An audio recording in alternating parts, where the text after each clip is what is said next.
بسم الله والصلاة والسلام على رسول الله.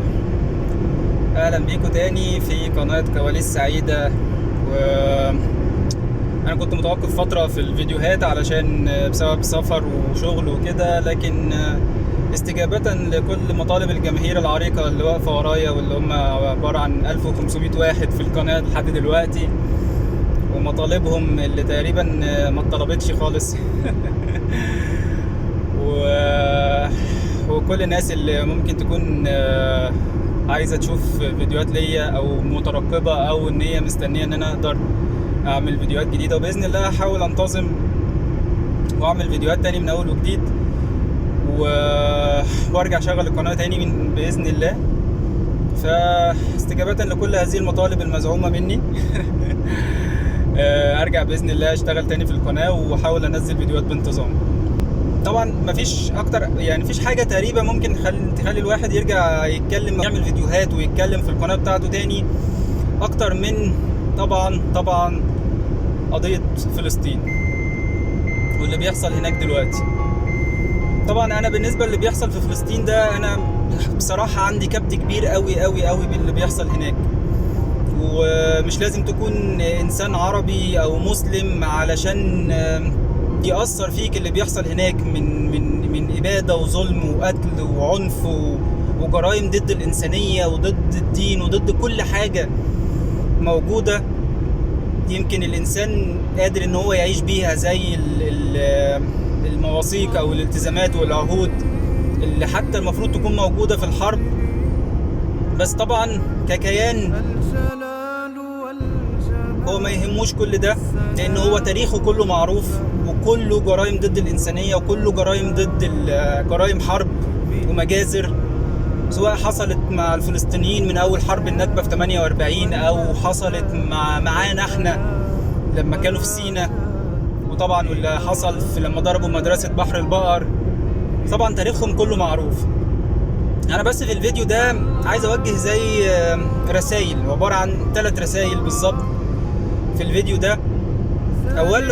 أولهم للشباب العربي المسلم الصغير.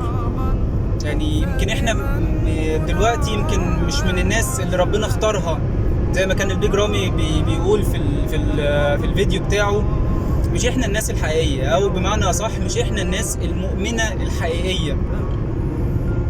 ربنا ما اختارناش ان احنا نبقى لينا دور فعال في ان احنا ننصر اخونا العربي والمسلم في فلسطين. الكلام ده على مرأى ومسمع اجيال كتير جدا من اول حرب النكبة في 48، وليه تاريخ قديم كمان. فيمكن كل اللي احنا في ايدينا ان احنا نعمله من وجهة نظري ان احنا نقعد نتكلم عن القضية، سواء ان احنا بنتكلم وبنوصي بيها الشباب العربي الصغير، يمكن يطلع منه بإذن الله صلاح الدين اللي يقدر انه فعلا يحرر القدس، واللي مش مستبعدة في الأحداث اللي بتحصل دلوقتي يعني. فربنا كريم. فاحنا أنا بتكلم دلوقتي فكرة ان على الأقل احنا لازم نتكلم مع الشباب الصغير الواعد اللي لسه طالع، لسه ما يعرفش حاجة عن القضية، اللي ممكن السوشيال ميديا وسائل الإعلام واللي متمكن منها الغرب أكتر والصحافة عننا يقدر ان هو يأثر فيه ويحاول ان هو يبعده عن القضية ويحاول ان هو يزيفها وما يفهمش ويبقى فاكر ان الكيان هو اللي معاه الحق. عشان كده انا في عجالة هحاول احكي قصة احتلال فلسطين من اول سيودور هيرسل اللي اخترع حاجة اسمها بني صهيون سنة 1840. طبعا الموضوع ده ليه برضو يعني تاريخ من قبل كده، من ايام نابليون من سنة 1800 او 1799 لما اقترح على اليهود ان هم ييجوا ويسكنوا فلسطين وتبقى وطن ليهم. وطبعا ده كان بيعمله علشان يقدر ان هو يزود في جيشه ويزود في قوته ويكسب اليهود لصفه، لان الدول دي احنا عارفينها من زمان، يعني سواء فرنسا ولا ايطاليا، انجلترا، المانيا، امريكا، كلها عبارة عن قوة بتتنازع ما بينها وبين بعضها عشان تقدر تسيطر على القوة اللي موجودة في العالم ويبقى ليها هي الحكم الأعلى. فطبعا فكرة إن اليهود مش موجود ليهم وطن ومنتشرين في الأرض ومذبذبين وملهمش وطن، هي الفكرة كلها إن اليهود يعني معاهم راس مال. من الآخر اليهود سواء عائلة مثلا روتشيلد أو غيرها معاهم راس مال، وراس المال ده جاي بكل الطرق الغير مشروعة اللي ممكن تتخيلها في حياتك. وبراس المال ده انت بتتحكم بقى في اقتصاد دول زي امريكا، زي انجلترا، زي كل الدول اللي ليها نفوذ وليها قوة في الوقت الحالي في العالم اللي احنا عايشين فيه. عشان كده اليهود مصلحتهم مع القوة دي، والقوة دي مصلحتها مع اليهود. فطبعا اللي بيحصل في فلسطين دلوقتي من المجازر اللي الواحد شايفها وكل معاني ضد الإنسانية وضد الرحمة وضد كل حاجة، بصراحة الواحد مش لاقي كلام يقدر يعبر بيه عن اللي بيحصل هناك. عشان كده اللي بيحصل ده لو كان بيحصل في أي دولة تانية حليفة لكل الدول دي، وطبعا لو على غير الإسلام برضو، لأن طبعا الموضوع ليه صلة وثيقة جدا جدا، ده وده اقتناعي الشخصي، إن الحرب دي كلها تمام مجملها اللي هي الحرب على الإسلام. فكل ده لو كان بيحصل بس ولو 1% منه في دول حليفة زي دي، كان العالم كله اتحرك، وكانت القوة دي اتدخلت بكل القوة اللي عندها وكل النفوذ اللي عندها واللي بتقدر ان هي تأثر فيه من العالم في العالم علشان تقدر توقف اللي بيحصل ده. لكن طبعا في فلسطين وخاصة مع اليهود والكلام ده كله، فطبعا ايه احنا كلنا كنا على رأي ممدوح نصر الله كنا بنناشد اسمه ايه ده ايلون ماسك عشان الاتصالات، وبنناشد المجتمع الغربي عشان يأثر على حكومته، وبنناشد شركات الاتصالات علشان نقدر ان احنا نوصل للناس جوه. وكل المناشدة دي علشان نوصل لايه؟ علشان بس نتفرج على اللي بيحصل هناك. طب وبعد ما نتفرج ما هنشجب، وبعد ما نشجب ما هنعمل ايه؟ يا ريت والله العظيم كل من هو موجود على وجه الارض عربي ومسلم ليه سلطة وليه قرار وليه حكم ويقدر ان هو يغير بس ولو يعني 10% من اللي بيحصل هناك في فلسطين، يا ريت يكون يتحرك ويبقى ليه تأثير على اللي بيحصل هناك. قصة فلسطين لكل شاب، كل مراهق او كل شاب صغير لسه ما يعرفش القصة، فلسطين دولة عربية أصيلة من قديم الأزل وما زالت وستظل بإذن الله. وعلى فكرة نصر فلسطين قادم لا محالة، سواء بينا تمام، ويا رب يكون ربنا اختارنا ويكون بينا فعلا، او باللي بعدنا. ودي الرسالة اللي احنا بننقلها للشباب الصغير علشان برضو يبقى عارف قصة فلسطين بالظبط ويبقى النصر على ايديه. بس سواء بينا او باللي بعدنا النصر قادم لا محالة، لان ده وعد ربنا سبحانه وتعالى ان النصر ونصر بيت المقدس ونصر القدس والمسجد الأقصى قادم بإذن الله، وعلى ايد المسلمين الحقيقيين اللي احنا بنحاول ان احنا نقرب ونكون فعلا من المسلمين الحقيقيين دول بإذن الله.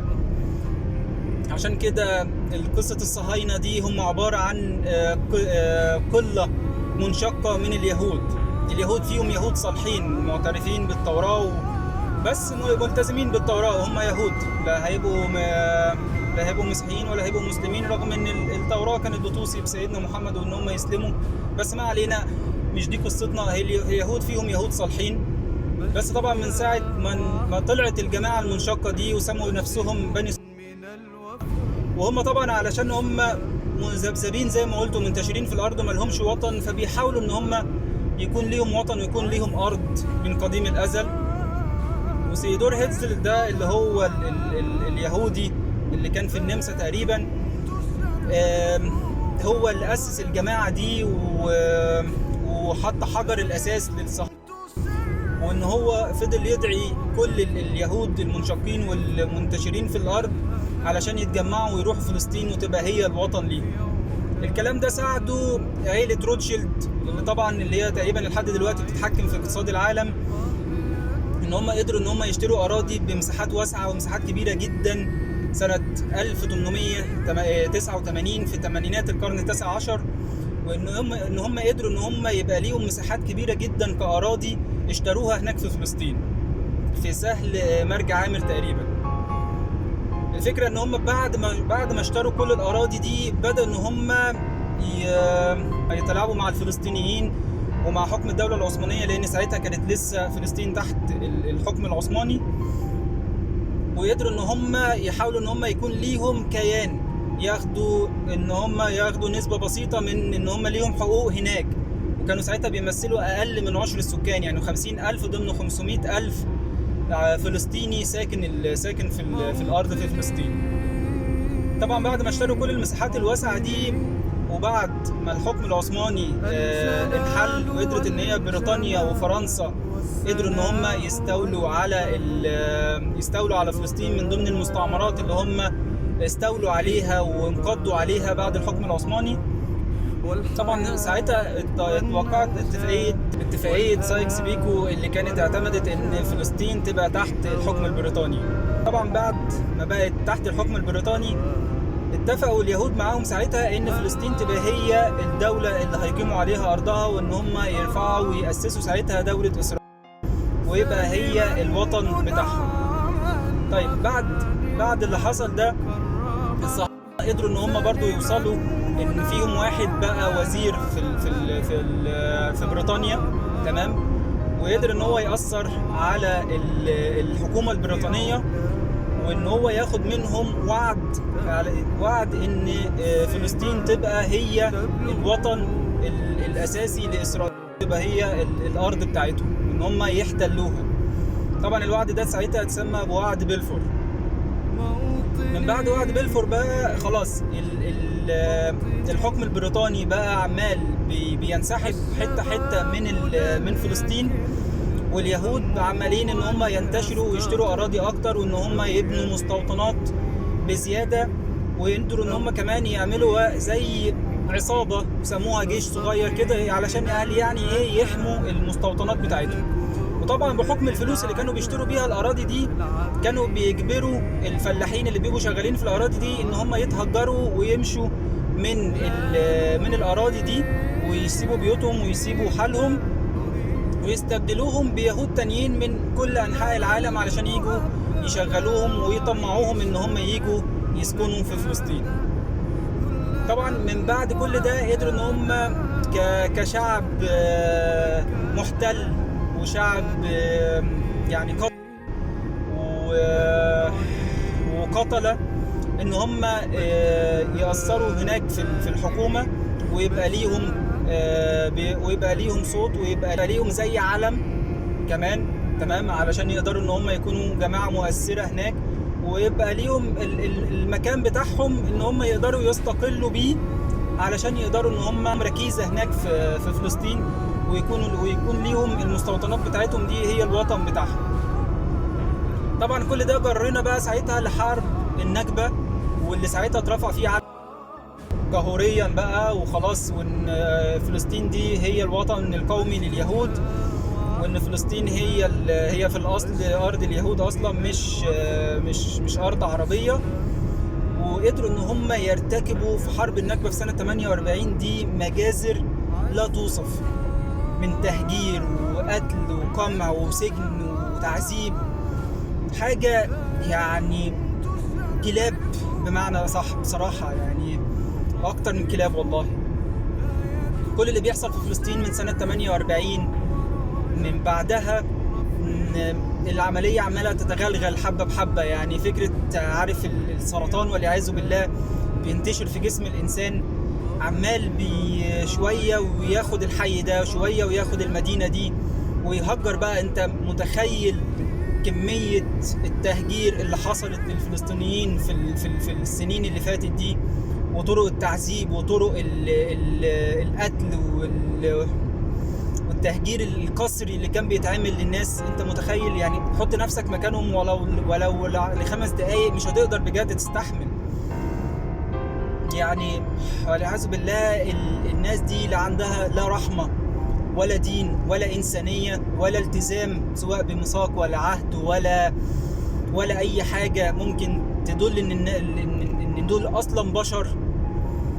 فاللي بيحصل في فلسطين ده لما حصل في اوكرانيا قبل كده العالم كله اتحد، اللي هو في ناس لسه دلوقتي ممكن تحارب بدبابات ومدافع ويقدروا انه يهدوا في بيوت والكلام ده كله.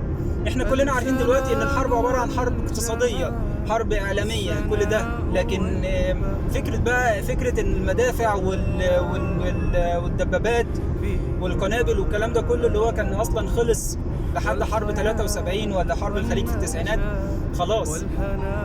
فلا، اللي بيحصل ده، اللي حصل في اوكرانيا ده بيحصل في فلسطين كل يوم. القصه اللي حصلت في سرطان اللي انتشر في فلسطين ده، واللي بيحاول ان هو يهيئ المجتمع الدولي. طبعا المجتمع الدولي الغربي ده كده خلاص هو اصلا متصدر له صوره ان فلسطين دي هي ارض اسرائيل. ما تعرفش ايه الاصل، او ما تعرفش ايه القصه، او ما تعرفش مين دول، او بيعملوا ايه اصلا في الفلسطينيين هناك. فاحنا بنحاول ان احنا ننقل القصه، نحاول ان احنا نعرف ان الفلسطينيين عمرهم ما استسلموا، وكل الشهداء اللي راحوا من الفلسطينيين في سبيل المقاومه على مر السنين اللي فاتت دي كلهم باذن الله نحتسبهم شهداء عند ربنا. وان هي دي الناس المؤمنه الحقيقيه، لما يبقى اب ولا ام ولا جد وبيفقدوا اعز ما لديهم، سواء في العيله ولا في اصابات ولا في مجاعات والعياذ بالله. هم دي وبيحتسبوا عند ربنا في الاول وفي الاخر. هي دي الناس المؤمنه الحقيقيه اللي ربنا كتب لهم ويكتب لهم باذن الله الجنه. وربنا قربنا ونكون بس قريبين منهم في الجنه باذن الله، ويقدرنا باعمالنا، ونبقى سبب ولو بسيط جدا في نصرتهم ونصره الاسلام ونصره المسلمين في فلسطين وفي كل مكان. فاسرائيل هي السرطان اللي انتشر في فلسطين زي ما قلت عربيه كانت وستظل إلى الأبد، وبإذن الله هتنتصر. وبوعد من ربنا بإذن الله المسجد الأقصى هيفتحوا المسلمين، وهنصلي كلنا بإذن الله هناك، ونكون بإذن الله من الناس اللي تكون شاهدت تحرير المسجد الأقصى ويكونوا بيصلوا هناك بإذن الله. واعرف دايما يا ابني إن إسرائيل هي الذريعة اللي موجودة هناك في فلسطين من الغرب ومن أمريكا، علشان تفضل دايما شوكة في ظهر العرب، شوكة يفضل العرب بيها مشغولين، يفضل العرب بيها دايما في صراعات، علشان تبقى دايما ضامنين ان العرب لا هيروحوا ولا هيجوا ولا يعرفوا يتقدموا، وتبقى سبب رئيسي في ان هي تبقى سبب نزاع وخلافات بيدسوها ما بيننا وبين بعض، علشان نفضل دايما متفرقين وما نتوحدش. وفي سبب تاني، وان اصلا المجتمع الغربي ده رافض اليهود دول وثروتهم اللي هم بيتحكموا بيها في العالم كلها جايه بكل الطرق الغير مشروعه اللي انت ممكن تتخيلها، من اعوذ بالله بقى، من دعاره، من ربا، من مخدرات، من كل حاجه. كل اموال اليهود كلها جايه بكل الطرق الغير مشروعه، تمام؟ فهم بيفسدوا في الارض، ودي معروفه من زمان. فلا، المجتمع الغربي اصلا رافضهم ومش عايزهم كبشر ولا طايقهم. فعشان كده لا، خليكوا في فلسطين. ما احنا لو العرب عرفوا ان هم يطلعوهم من فلسطين ما هيرجعوا لنا تاني، واحنا مش عايزينهم. وده كان سبب رئيسي في كره هتلر لليهود. هتلر من ساعه ما كان يا عيني عايز يبقى رسام، وكانوا بيشتروا رسوماته بأبخس الاسعار، وبعد كده يرجعوا يبيعوها باسعار عاليه، تمام؟ وبعد كده حولوا برلين في الكساد الاقتصادي اللي هو كانت تعرضت ليه ألمانيا تقريبا بعد الحرب العالميه الاولى. ساعتها كانوا نشروا الرذيله كلها في برلين، وكانت عباره عن مدينه للضعاف. فاليهود كانوا متوليين المسألة دي كلها هناك في برلين، حولوها اسمها ايه دي، لخمارة كبيرة. فعشان كده هتلر كان شايف ان اليهود دول هم اساس خراب المانيا، وده كان الاسباب الرئيسيه لكره هتلر لليهود. بس ما علينا، برضو مش دي قصتنا. ده سبب تاني بيخلي المجتمع الغربي متمسك ان إسرائيل تفضل موجوده في فلسطين. تمام. السبب الثالث ان هم اصلا شعب ملهوش ارض، هو تايه في الارض، وربنا كتب عليه ان هم يفضلوا تايهين في الارض. فعشان كده هم مش لاقيين غير فلسطين. يكاد يكونوا هم عشان بيزعموا ان الارض دي بتاعتهم، وان الارض دي ملكهم.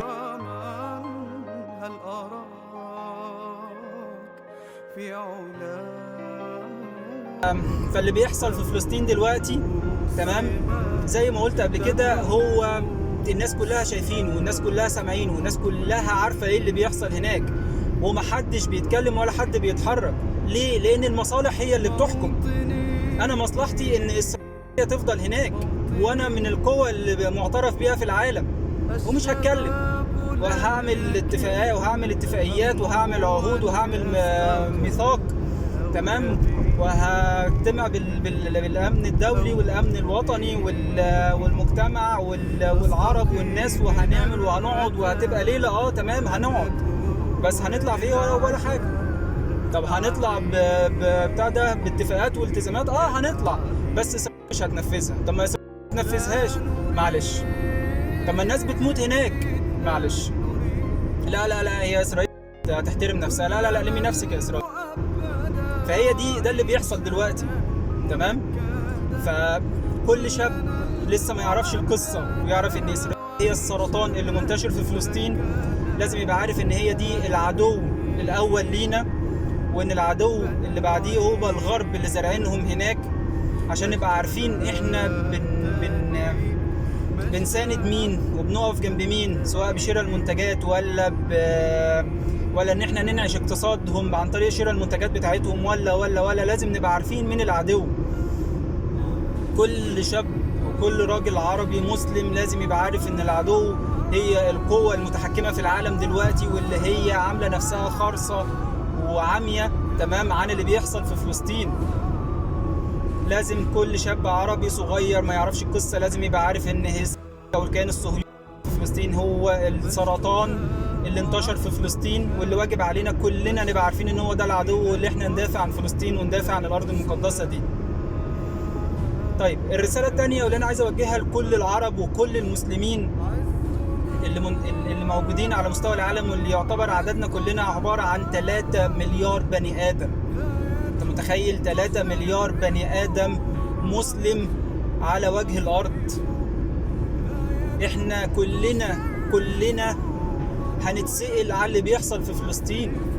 كلنا ربنا هنقف بين ايدين ربنا سبحانه وتعالى ويسألنا انت عملت ايه لاخوك المسلم في فلسطين؟ طب ليه فلسطين؟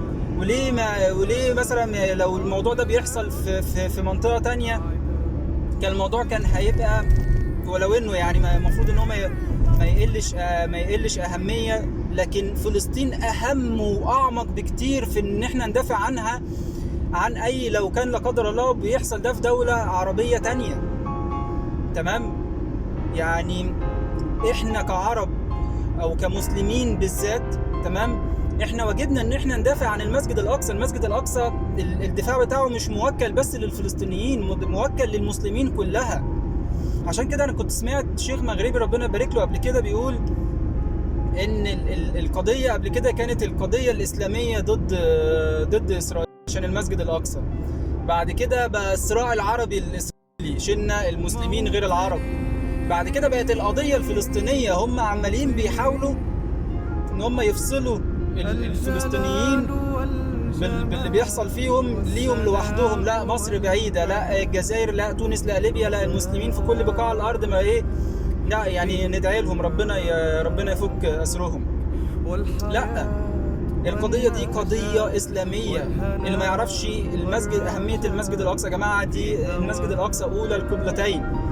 يعني الناس كانت بتصلي تجاه المسجد الأقصى قبل ما ينزل وحي على سيدنا محمد عليه الصلاة والسلام وتتوجه للكعبة.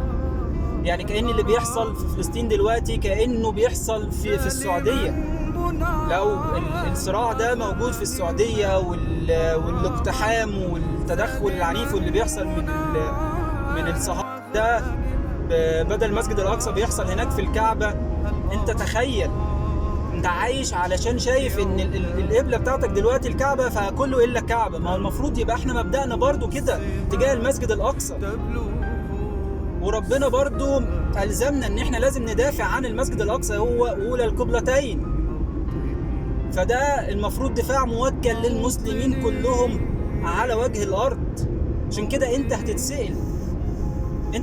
انا بدعي دايما ربنا ما يجعلني من المتخاذلين. احنا لازم يبقى لينا يعني ولو نكون سبب بسيط في نصرة الاسلام والمسلمين هناك في فلسطين وفي كل بقاع الارض طبعا. فلازم لازم تبقى تعمل حساب اليوم ده، ولازم تعمل حساب السؤال ده بين ايدين ربنا سبحانه وتعالى. عملت ايه عشان اخواتك المسلمين؟ عملت ايه عشان المسجد الاقصى واللي بيحصل فيه هناك؟ فلازم يكون ليك دور.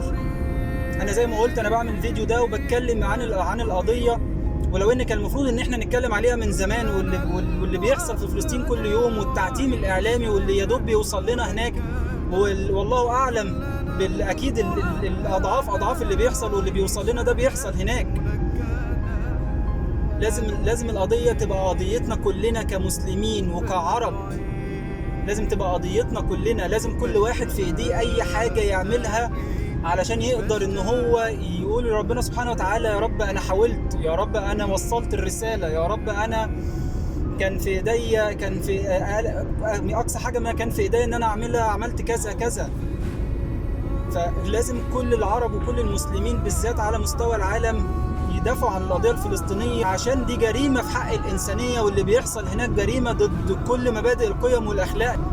علشان كده وعلشان المسجد الاقصى القضيه قضيه اسلاميه قبل اي شيء تاني، وان اسرائيل زي ما قلت هي السرطان. فلو بتنتشر دلوقتي والناس دي بتبقى مفكره لقرون قدام، لو بتفكر ان فلسطين دي خطوه اولى، هي بعد كده احنا عارفين قصتها من النيل للفرات، فهي جايه لك لا محاله. فلازم تبقى انت الدرع اللي بيقف لها من دلوقتي، مش عشان انت عايش دلوقتي مشغول بلقمة العيش والأسعار واللقمة ورايحين وجايين وبنسعى في الدنيا والكلام ده كله. أيوة الحاجات دي أنت تنشغل بيها، بس أنت عندك قضية وعندك مبادئ وعندك في أولويات. الأولوية لينا هي الإسلام، لأن احنا كلنا زايلين وكلنا ميتين، فهنتسأل بين إيدين ربنا. من ضمن الأسئلة انت عملت ايه للمسجد الاقصى، وعملت ايه للمسلمين اللي كانوا ممكن بيتظلموا وبيتبادوا على مستوى العالم وفي فلسطين. فلازم يكون لينا دور، لازم يبقى انت عندك رد لربنا سبحانه وتعالى لما يسألك انت عملت ايه. ودي رسالتي لكل العرب ولكل المسلمين.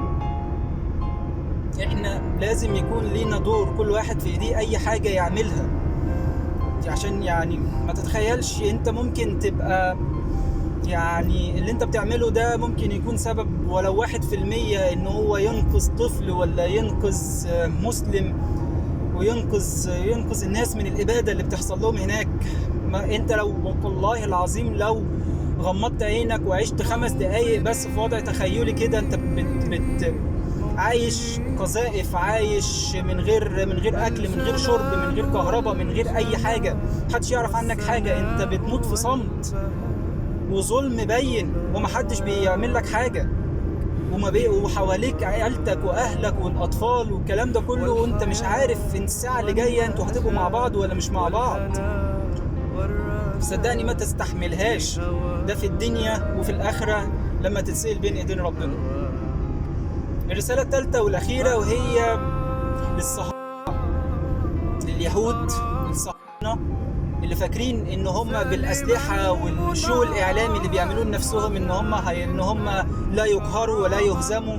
تمام، إحنا كمصريين بخرطوم مية، تمام، الشو الإعلامي اللي كنتوا عاملينه على خط بارليف بخرطوم مية خلصناه، والرجالة في فلسطين بلودر وموتوسيكلات وهدوا الجدار العازل بتاعكم. تمام، فما تفتكروش ان انتوا عارفين تسيطروا علينا، ولا تفتكروا ان انتوا تقدروا في يوم من الايام هتهزمونا. احنا بوعد من ربنا سبحانه وتعالى، ودي قضيتنا، ان احنا ان شاء الله منتصرين.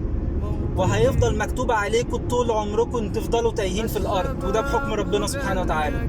ولا عمركم هتنتصروا ولا هتشوفوا انتصار ولا هتشوفوا سلام مننا طول ما انتوا زارعين نفسكم وسطينا وعايزين لنا الظلم والفساد والقتل. ولا عمركم هتنتصروا علينا، ولو مش جيلنا ولا الجيل اللي بعدنا هيجي الجيل اللي يخسف بيكم الارض ويبقوا سبب في نصرة الاسلام ونصرة المسلمين وفتح المسجد الاقصى وابادتكم من على وش الارض. وبحكم ربنا سبحانه وتعالى اعملوا كل المكايد اللي انتوا عايزين تعملوها، واعملوا كل الابادات اللي انتوا عايزين تعملوها، وما تفتكروش ان انتوا تقدروا ان انتوا مسيطرين على العرب والشباب العرب بالميديا والنتفليكس والافلام والمخدرات والفساد اللي انتوا بتزرعوه ما بيننا من تحت لتحت. كل شاب عارف ان اسرائيل هي العدو الاول ليه، حتى لو كان عايش في اسفل الاسفلين. وقت ما يتقال له اسرائيل هيبقى جندي من جنود ربنا سبحانه وتعالى وجندي من جنود المسلمين. واحنا كلنا عايشين بنربي عيالنا على انكم انتوا العدو الاول، وانتوا العدو اللي احنا باذن الله هننتصر عليه، وان فلسطين هتظل وكانت وستظل باذن الله تظل عربيه مسلمه بينا او بالناس المؤمنه والمسلمه حقيقي اللي هتيجي ويبقى على يديها باذن ربنا الانتصار ان شاء الله. اعملوا كل المكايد، اعملوا كل الابادات، اعملوا كل الانفجارات واللي انتم ممكن تتخيلوه ان انتم ممكن تبقوا مسيطرين علينا. نصر ربنا جاي لا محالة، رغم انفكم، رغم كل اللي وراكم واللي بيدعموكم. العرب والمسلمين هم باذن الله المنتصرين، وباذن الله هي دي قضيتنا اللي احنا عايشين عشانها. ولا يهمنا اكل ولا يهمنا شرب، هي القضية اللي هنفضل عايشين عشانها. وهنرتاح لما نرتاح منكم ونبيدكم من على وش الارض. طول ما انتوا عايزين لنا الفساد والظلم والاباده وعايزين تنتصروا على الاسلام، والاسلام بينا وبينا او بغيرنا من الاجيال اللي احنا بنربيها، وبحكم ربنا سبحانه وتعالى محفوظ، وهيفضل طول عمره محفوظ من ربنا سبحانه وتعالى، وهيبقى هو المنتصر. مهما كانت كل المكايد اللي انتوا بتعملوها، مهما كان الانتصارات المزعومة اللي انتوا فاكرين ان انتوا بتعملوها، بإذن الله النصر لينا كمسلمين وكعرب بإذن الله، وده بوعد من ربنا سبحانه وتعالى. لو انت شايف ان الرسالة دي او الرسائل اللي انا وجهتها دي ليها انت كعربي وكمسلم، كل واحد مؤمن بالقضية الفلسطينية ومآمن واللي عايز يبقى ليه دور ان هو فعلا يبقى سبب في نصرة الإسلام والمسجد الأقصى، وشايف إن الفيديو فيه رسالة مهمة عايز ننقلها للناس، شير الفيديو وخلي ناس كتير تتفرج عليه، وخلي الناس كلها تدعي لفلسطين وتدعي للمسلمين هناك. ربنا يسدد رميهم ويشفي جرحاهم ويرحم شهدائهم وينزل على قلبهم السكينة والاطمئنان والقوة والعزيمة والصمود بإذن الله، وينصرهم على العدو الظالم اليهود الصهاينة، وربنا ينتقم منهم أشد انتقام، وربنا يورينا فيهم قدرته على الانتقام منهم بإذن الله. ادعي للفلسطينيين، خلي قضية فلسطين هي الأولى لينا، إن احنا نقدر إن احنا ندافع عنها وننصر العرب وننصر المسلمين بالذات، والمسلمين بإذن الله في كل بقاع الأرض. يعني سواء اللي كان بيحصل في بورما واللي كان بيحصل في الهند من إبادات للمسلمين برضو سبب في نصرة الإسلام والمسلمين في كل بقاع الأرض وفي كل الأماكن المقدسة. ربنا يتقبل منا، يا ربنا يجعلنا إن احنا نقدر نحاول إن احنا نكون ناس مؤمنين بجد، ناس يبقى ليها تأثير ولو 1% زي ما قلت، عشان ننصر الإسلام والمسلمين، ويكون لينا رد قدام ربنا سبحانه وتعالى اللي احنا نقدر إن احنا عملناه في الدنيا، بجانب تمسكنا بإسلامنا وتمسكنا بقيمنا وعاداتنا والإسلام زي ما ربنا أمرنا به. اللهم إني أعوذ بك من ضعف قوتي وقلة حيلتي وهواني على الناس يا أرحم الراحمين يا رب المستضعفين، وأنت ربي إلى من تكلني، إلى بعيد يتجهمني أو إلى عدو ملكته أمري. يا رب اللهم إن لم يكن بك علي غضب فلا أبالي، ولكن عافيتك هي أوسع لي. أعوذ بنور عظمتك الذي أشرقت له الظلمات وصلح عليه أمر الدنيا والآخرة من أن ينزل بي غضبك أو يحل علي سخطك. لك العتبة حتى ترضى، ولا حول ولا قوة إلا بك. والسلام ختام، والصلاة والسلام على أشرف المرسلين سيدنا محمد عليه أفضل الصلوات وأتم التسليم، وعلى آله وصحبه أجمعين.